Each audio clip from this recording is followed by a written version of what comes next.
The year is 1933, a year that would be etched into the annals of history, not just for its trials, but for the resilience and hope that emerged from its depths. America is in the throes of the Great Depression. The bustling streets of cities are now filled with a somber silence as businesses shutter their doors and the once vibrant economy grinds to a halt. It's a time of immense hardship and despair. The faces of the people tell a story of struggle, of dreams deferred, and of an uncertain future. The unemployment rate has reached a staggering 25%. This means that 1 in 4 Americans are out of work, a statistic that translates into millions of lives disrupted and dreams shattered. Breadlines snake through cities, a stark reminder of the desperation that grips the nation. People wait for hours, hoping for a meal to sustain them through another day. Families huddle in makeshift homes, often nothing more than shantytowns known as Hoovervilles. These communities, named derisively after President Hoover, symbolize the failure of the government to provide for its people. The American dream feels like a distant memory. The promise of prosperity and success seems almost cruel in the face of such widespread suffering. Dust storms plague the Midwest, adding to the misery. The Dust Bowl, a result of severe drought and poor farming practices, turns fertile land into barren wastelands. Farmers, once the backbone of the nation, are forced off their land. Their livelihoods destroyed, they join the ranks of the displaced, searching for any opportunity to survive. They travel west, desperate for work. The promise of California, with its fertile fields and potential for employment, draws many, but the reality is often harsh and unwelcoming. The faces of Americans, young and old, reflect fear and uncertainty. Children who should be carefree carry the weight of their family's struggles on their small shoulders. The very fabric of society feels strained, almost to the breaking point. Communities that once thrived on mutual support now grapple with the harsh realities of survival. The year 1933 marks a turning point. Amidst the darkness, a new leader emerges, promising change and a new direction for the beleaguered nation. It's the year Franklin Roosevelt takes office. His inauguration brings a sense of hope, a belief that perhaps, just perhaps, things can get better. His message of hope and his New Deal offer a glimmer of light in the darkness. Roosevelt's fireside chats become a source of comfort, his words a balm for the nation's wounds. But the road to recovery will be long and arduous. The New Deal programs aim to provide relief, recovery, and reform, but the scars of the Great Depression run deep. The scars of this era will remain etched in the nation's memory. Families will tell stories of these hard times for generations, a testament to their endurance and strength. The year 1933 serves as a stark reminder of the fragility of economic prosperity. It shows how quickly fortunes can change and how vital it is to build a resilient society.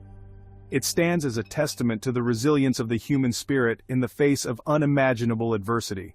Communities come together, finding strength in unity and compassion. It's a year that forever changed the course of American history. The lessons learned in 1933 continue to resonate, reminding us of the power of hope, resilience, and collective action.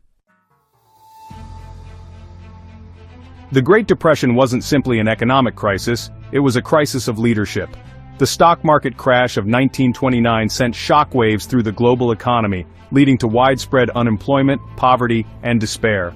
Millions of Americans found themselves out of work, struggling to make ends meet, and standing in long lines at soup kitchens just to get a meal. The nation's morale was at an all-time low, and people were desperate for a solution. President Herbert Hoover, initially hesitant to intervene, clung to the belief in a self-correcting market. He believed that the economy would naturally recover without significant government intervention. Hoover's approach was rooted in a philosophy of rugged individualism, where he thought that individuals and businesses should be responsible for their own recovery. However, as the economic situation worsened, it became clear that this hands-off approach was not working. His policies, often seen as too little, too late, failed to stem the tide of economic devastation. Homeless encampments known as Hoovervilles sprang up across the country as people lost their homes. Businesses shuttered their doors, unable to stay afloat in the dire economic climate. The public's frustration grew as they saw no end in sight to their suffering. Hoover's reluctance to provide direct aid to struggling Americans only deepened the crisis. Hoover's inaction and perceived indifference fueled public anger and eroded faith in the government. Protests erupted as people demanded more from their leaders. Breadlines became a common sight, symbolizing the widespread hunger and desperation. The American people felt abandoned by their government, and their trust in Hoover's leadership waned. The nation was in dire need of a new direction and a leader who could restore hope. Enter Franklin Delano Roosevelt in 1933. With his charismatic personality and promise of a New Deal for the American people, Roosevelt brought a sense of optimism and determination. He understood that the country needed bold and innovative solutions to overcome the Great Depression. His inauguration marked the beginning of a new era in American politics and governance. Roosevelt's New Deal ushered in a new era of government intervention. He wasted no time in implementing a series of programs and reforms designed to provide immediate relief, promote economic recovery, and prevent future depressions. Roosevelt's approach was proactive and hands-on, in stark contrast to Hoover's passive stance. His fireside chats, broadcast over the radio, helped to reassure the public and build confidence in his leadership. He understood the urgency of the situation and the need for swift, decisive action. Roosevelt's administration worked tirelessly to pass legislation and create programs that would address the immediate needs of the American people. His dynamic leadership style and willingness to experiment with new ideas set him apart from his predecessor. Roosevelt's ability to communicate effectively with the public and rally support for his initiatives was crucial to the success of the New Deal. The New Deal, a series of programs and reforms aimed at providing relief, recovery, and reform. These programs targeted various aspects of the economy and society, from banking and finance to agriculture and labor. The goal was to stabilize the economy, create jobs, and improve the overall quality of life for Americans. The New Deal represented a comprehensive and coordinated effort to address the multiple challenges facing the nation. The Civilian Conservation Corps, or CCC, put young men to work on conservation projects. This program not only provided employment but also helped to preserve and enhance the nation's natural resources. The CCC planted trees, built parks, and worked on soil erosion projects, leaving a lasting impact on the environment. For many young men, the CCC was a lifeline, offering them a sense of purpose and the opportunity to contribute to the country's recovery. The Works Progress Administration, or WPA, created jobs in construction, infrastructure, and the arts. This program employed millions of Americans, building roads, bridges, schools, and other public works. The WPA also supported artists, writers, and musicians, recognizing the importance of culture and creativity in society. The projects funded by the WPA not only provided immediate employment but also contributed to the long-term development of the nation's infrastructure and cultural heritage. Social Security, a cornerstone of the New Deal, offered a safety net for the elderly, unemployed, and disabled. This program provided financial assistance to those who were most vulnerable, ensuring that they had a basic level of support. Social Security represented a significant shift in the role of government, as it took on greater responsibility for the welfare of its citizens. The program has endured to this day, continuing to provide essential support to millions of Americans. While the New Deal didn't single-handedly end the Great Depression, it provided a lifeline for millions. The programs and reforms implemented under Roosevelt's leadership helped to stabilize the economy and restore confidence. The New Deal laid the groundwork for future government interventions and set a precedent for how the government could play a role in addressing economic and social challenges. It demonstrated that with the right leadership and policies, it was possible to overcome even the most severe crises. It signaled a shift in the role of government, demonstrating a commitment to social welfare and economic intervention. The New Deal expanded the scope of government responsibilities, showing that it could be a force for good in people's lives. This shift had a profound impact on American society, influencing public expectations and shaping the relationship between the government and its citizens. The legacy of the New Deal can be seen in many of the social programs and policies that exist today. The New Deal's legacy continues to shape American society today. Programs like Social Security, unemployment insurance, and various public works projects have their roots in the New Deal. These initiatives have provided a safety net for generations of Americans, helping to reduce poverty and improve living standards. The principles of the New Deal, such as government responsibility for social welfare and economic stability, remain relevant and influential in contemporary policy discussions. The Great Depression underscored the importance of government intervention in times of crisis. It showed that in the face of widespread economic collapse, the government could and should take action to protect its citizens and stabilize the economy. The lessons learned from this period have informed responses to subsequent economic downturns and crises, reinforcing the idea that proactive government measures are essential in mitigating the impact of such events. It highlighted the need for a safety net for the most vulnerable citizens. The New Deal programs provided critical support to those who were hardest hit by the Great Depression, demonstrating the importance of social safety nets. These programs helped to alleviate suffering and provided a foundation for future social welfare initiatives. The concept of a safety net has become a fundamental aspect of modern social policy, ensuring that individuals have access to basic necessities during times of need. It left an enduring legacy on American political and social structures. The New Deal fundamentally changed the relationship between the government and its citizens, establishing a precedent for federal involvement in economic and social issues. This legacy continues to influence American politics and policy, shaping debates on the role of government and the importance of social welfare programs. The New Deal's impact is still felt today as its principles and programs remain integral to the fabric of American society. The Great Depression's impact extended far beyond economic hardship. It was a time when the very fabric of society seemed to unravel, and the struggle for survival became a daily reality for millions of Americans.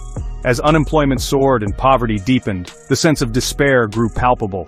Families who once enjoyed a comfortable life found themselves in dire straits, with no clear path to recovery. Crime rates surged across the nation, reflecting the desperation that gripped the populace. The once stable communities were now riddled with uncertainty and fear. Desperation drove many to acts they never would have considered in better times. The moral compass of society seemed to shift as survival instincts took precedence over law and order. Petty theft, once an anomaly, became commonplace. People who had never before broken the law found themselves stealing to provide for their families. People resorted to stealing food simply to survive.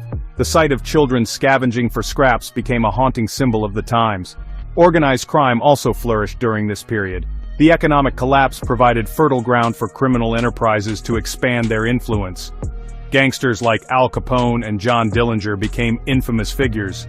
Their exploits were sensationalized in the media, turning them into larger-than-life characters. They profited from illegal activities like bootlegging, gambling, and robbery.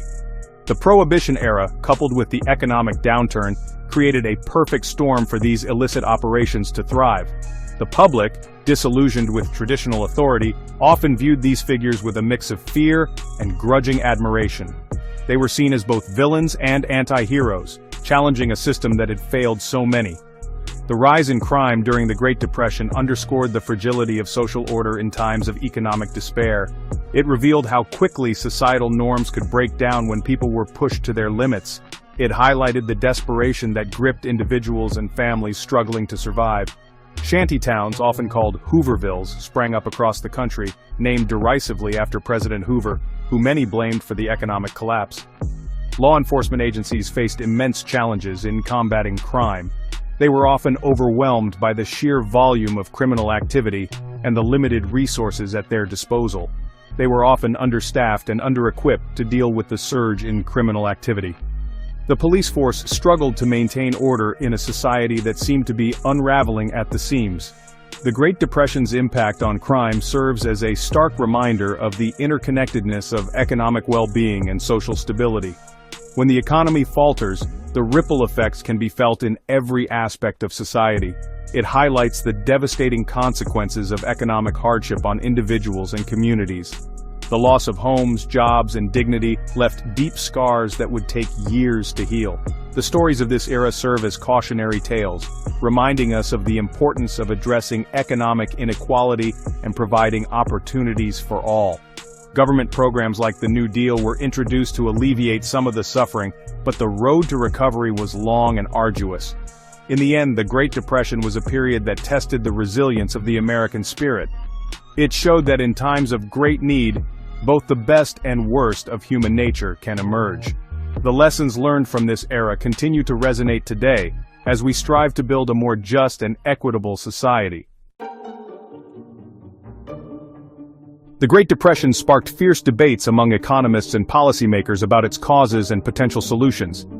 John Maynard Keynes, a British economist, argued that government spending was crucial to stimulate demand and revive the struggling economy.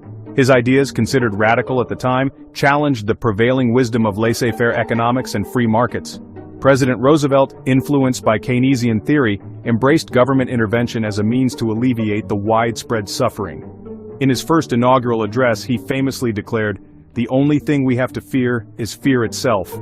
His words resonated deeply with a nation desperate for hope and strong leadership. Other economists, like Friedrich Hayek, strongly opposed government intervention.